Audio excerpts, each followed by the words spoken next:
ঝিনাইদহের কোটচাঁদপুরে ঘটেছে এক চাঞ্চল্যকর হত্যাকাণ্ড। এক ব্যবসায়ীকে নিজ বাড়ি থেকে তুলে নিয়ে তাকে নির্মমভাবে হত্যা করা হয়েছে। আসুন এই ঘটনাটি বিস্তারিত জানি। আমি এখন ঘটনাস্থল কোটচাঁদপুরের চাঁদপাড়া গ্রামে।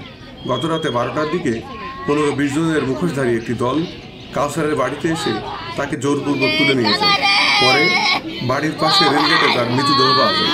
নিহত কাউসার আলী বিগত সরকারের আমলে পুলিশ ও র্যাবের সোর্স হিসেবে কাজ করতেন।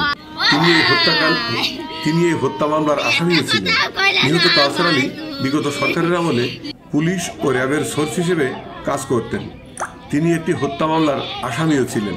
পরিবারের সদস্যদের ধারণা, পূর্ব শত্রুতা ধরে বা রাজনৈতিক প্রতিহিংসার কারণেই এই হত্যাকাণ্ডের ঘটনা ঘটে থাকতে পারে। এই ঘটনায় পুলিশ কি ব্যবস্থা নিচ্ছে? পুলিশ ঘটনাস্থল পরিদর্শন করেছে এবং মামলা দায়ের করেছে।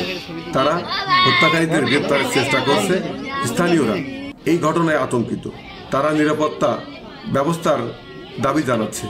এই হত্যাকাণ্ড সমাজের জন্য একটা বড় চ্যালেঞ্জ।